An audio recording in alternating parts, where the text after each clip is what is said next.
internal saya, sebagian di internal elit saya, apakah itu seorang Deddy Sitorus, apakah itu Guntur Romli, ya statement-statement fakta yang saya berani katakan di sini, ini barisannya Mas Hasto. Karena di DPP juga banyak unsur yang lain, Hmm.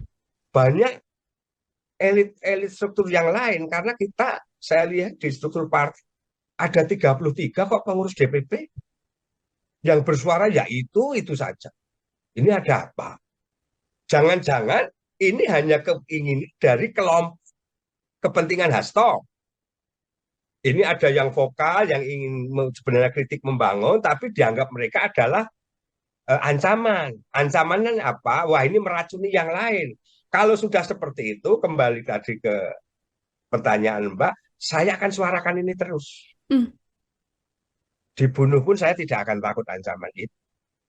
Saya sudah malah semangat. Kalau tidak saya, siapa lagi? Saya harus mengawali dan saya harus bertanggung jawab untuk bagaimana ayo. Yang lain, mari bersuara. Ini tegaskan lagi.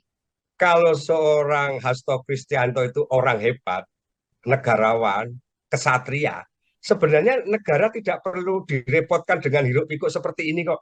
Hmm. Maksud saya apa? Satu, kalau dia sebagai sekjen partai, dia merasa bahwa ini waktu, tenaga dia memang harus berkonsentrasi penuh dengan masalah hukumnya untuk internal partai. Dia kalau mau berkorban untuk PDI Perjuangan, dia bisa menyatakan tanpa diminta, karena saya sedang tersandung masalah hukum, partai harus tetap jalan terus. Monggo, partai menunjuk yang lain sebagai pelaksana tugas, saya tak konsentrasi ke masalah hukum saya. Ini kalau dia kesatria, kalau dia bicara demi PDI Perjuangan, tetapi yang terjadi apa? Partai ini posisi dia sebagai tameng untuk perlindungan. PDI Perjuangan malah dijadikan tempat dia untuk berlindung. Nah, tapi juga kroni-kroninya mendukung. Kroni ini loh ya, saya katakan berarti jelas juga belum tentu. Itu yang pertama. Yang kedua, dengan urusan dengan pemerintah, dengan negara, dengan KPK, ngapain harus dipanggil malah mangkir dengan alasan cuma ini mau hari ulang tahun. Lu nggak usah mikir hari ulang tahun. Partai juga sudah ada yang lain yang bisa mikir.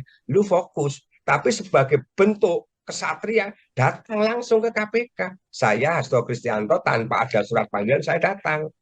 Saya akan bertanggung jawab dengan masalah hukum saya. Hmm. Masalah langsung ditahan dan tidak ya itu nggak tahu saya. Kedua, sampai rumah lagi digerebek, juru bicara Guntur Romli, Deddy Susur mengatakan wah ini mencari barang bukti hanya pengalian isu dan sebagainya. Kenapa narasi-narasi ini selalu dibangun seperti itu? Rakyat sudah tidak bodoh, rakyat tertawa terhadap orang-orang tersebut. Saya sesama orang partai karena belum tentu Guntur Romli, belum tentu Deddy Sitorus, pengabdian lama dengan segala dinamikanya lebih lama saya atau Deddy Sitorus atau Guntur Romli. Tapi saya berani katakan, saya sesalkan itu dia. Selalu dan selalu membangun narasi-narasi yang seperti itu. Hmm. Berlebihan, membabi buta.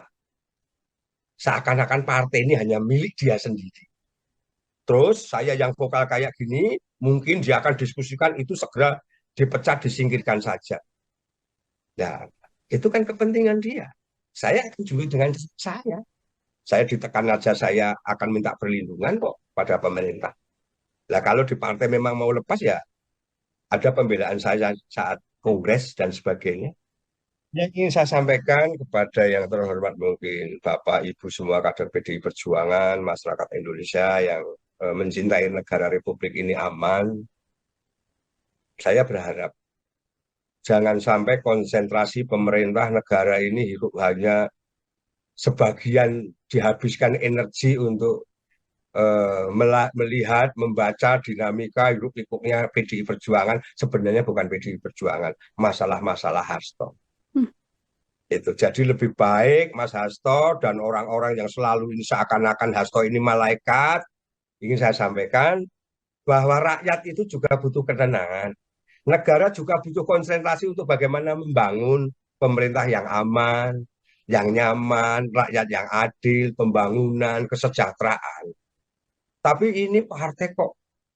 Tapi kalau ini partai menurut saya bukan PDI-nya, Mbak. Ada oknum-oknum di partai ini yang selalu negatif thinking terhadap penguasa, selalu negatif thinking terhadap aparat, terlalu negatif, bahkan juga terlalu negatif thinking terhadap kader-kadernya yang seperti saya. Sehingga punya niatan penyampaian yang ingin menyampaikan orang-orang seperti saya pada ketakutan. Hmm. Apalagi orang-orang yang punya jabatan. Takut mereka. Lah kalau sudah seperti itu, ini kan juga merugikan yang lain. Yang lain itu siapa? Rakyat yang ingin tenang, negara yang ingin konsentrasi. Jadi sekarang saya merasa di closing statement saya tidak hanya boleh mewakili lokal, ya saya harus berani menyuarakan secara nasional. Hmm. Adapun nanti ada konsekuensi pemecatan atau apa, menurut saya itu ya pemecatan yang kebetulan mereka ada di kelompok itu yang sedang ada di kantor sekretariat DPP sana. Belum tentu itu juga mewakili yang lain secara utuh, pembahasan pleno secara utuh. Kalau memang itu melalui pembahasan pleno secara utuh, ya saya akan siap. Apabila itu memang secara jernih keputusan Ibu Megawati Soekarno Putri, ya saya akan tunduk. Tapi kalau itu hanya kemauan kelompok Hasto Kristianto dan kelompoknya untuk menghabisi atau katakanlah memecat orang-orang seperti saya juga akan melakukan pembelaan Hmm. dengan cara saya, dengan keterbatasan saya. Ada Mbak, kemarin ada penekanan yang selalu dihantam tajam itu seakan-akan pergerakan saya ini ada yang membackup, Hmm. ada yang menyuruh. Clear saya katakan. Lalu saya tertatih-tatih begini kok. Saya bisa kemana ya ada teman yang kasihan, ya kan? Mereka kasih tumbangan, taruh kata. Tapi tidak ada istilahnya ini pembekapan bahwa ini dengan tujuan agenda ini. Tidak. Saya hanya meyakini kebenaran nanti akan eh, yang menjadi pemenang. Dan mereka ini hanya euforia-euforia sesaat. Hmm. Dan perlu saya sampaikan, saya kan sudah lama di internal partai. Kadang-kadang dinamika-dinamika sekretaris partai, ketua partai yang melakukan hal-hal manipulatif dalam artian untuk kepentingan apa seperti itu ya hanya kebijakan mereka berdua itu ada penyusunan caleg lah, penyusunan rekomendasi pilkada lah. Nah kami kan orang dalam yang sudah sekian tahun, jadi sebenarnya nggak perlu dimunafikan. Mungkin yang saya sampaikan ini pahit, ibarat jamu, tapi sebenarnya menyembuhkan. Daripada kita ini bereforia terus, hanya di internal terus seakan-akan ini kita hebat, di luar sana masyarakat itu melihat, menilai, ya akhirnya apa? 2029 akan terpuruk lebih dalam. Artinya untuk kerugian di PDI Perjuangan. Saya masih di Jakarta, kemarin kami dipanggil DPP, Hmm. Dewan Pimpinan Pusat PDI Perjuangan. Dalam surat undangan jelas tertulis saya dipanggil untuk konsolidasi internal untuk penguatan partai. Bahwa di saat kita ada pendapat yang beda, ini juga main gebrak meja. Wah, atau nanti yang lain lagi gebrak meja lagi. Nah maaf, saya kan juga kader partai. Tapi yang terjadi di ruangan itu adalah kita jabat tangan pun tidak. Kan? Narasi mereka adalah to the point-nya apa? Pembelaan ke Hasto. Bahwa yang saya lakukan itu merugikan Hasto. Sedangkan menurut saya, justru yang saya sampaikan ini karena akibat ulama Hasto. Tapi yang bagi saya untuk menyampaikan ini loh, kondisi seperti ini harus begini. Atau saya minimal menyampaikan pendapat, itu tidak ada titik temu. Hmm. Mainnya malah main keras gebrak meja.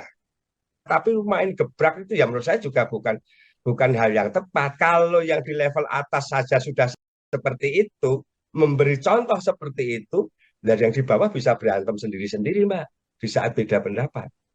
Tidak mengatakan bahwa saya akan dipecat atau apa, Tapi dari kesimpulan mereka, saya juga bisa menyimpulkan Hmm. bahwa mungkin itu akan terjadi. Lah, dalam konteks itu apapun, ya saya tidak membuat jiwa saya keder, takut, dan sebagainya, tidak. Kalau itu memang sudah menjadi keputusan, ya monggo-monggo saja. Tapi sampai sekarang saya masih punya kapasitas untuk menyampaikan ini. Ya. Dan, Mbak ya, dan sekalipun saya tidak, atau sekalipun saya sudah dipecat, tidak akan menghentikan langkah saya untuk bersuara.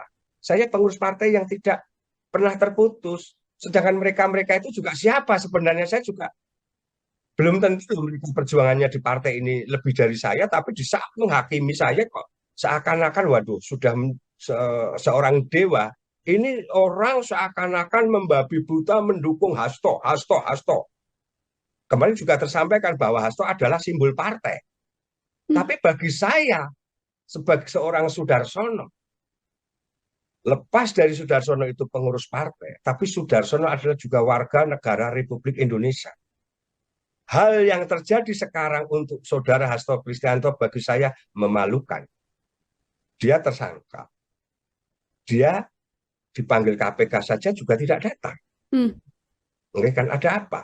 Sedangkan di luar sana yang terkondisi, orang-orang sebagaimana Hasto ini adalah simbol partai, saya Sudarsono tidak. Tapi bagi kroninya, bagi kelompoknya, ya mungkin Darsono ini kurang ajarnya di situ. Kenapa saya berani berpendapat dengan segala risiko tadi Mbak mengatakan ada intimidasi, tekanan, dan sebagainya? Ya, bisa saya pertanggungjawabkan. Yang namanya pembulian, yang namanya apa ya, ancaman, ada nyata, ada di handphone saya, ada kok. Kalimat bulian di WA terhadap saya, keluarga saya, istri saya sudah. Dari semua tekanan dan sebagainya, saya Sudarsono malah saya anggap vitamin kok, Mbak. Hmm. Untuk lebih menyemangati saya, lepas kalau nanti ada selembar kertas partai itu memecat saya akan kembali bahwa seorang Sudarsono adalah warga negara Republik Indonesia. Artinya apa? Kalau Sudarsono warga negara Republik Indonesia, saya taat hukum, saya sedikit banyak tahu hukum, ya manakala itu memang ancaman-ancamannya nyata dan memang betul-betul akan mengancam keselamatan saya, keluarga saya, teror dan sebagainya, negara kan juga punya institusi, Pak. Ya. Saya lebih baik taat hukum, ada apakah kepolisian, apakah pemerintahan atau yang lain, ya saya akan mengadu tentunya kan. Hmm. Kalau perlu menghadap presiden,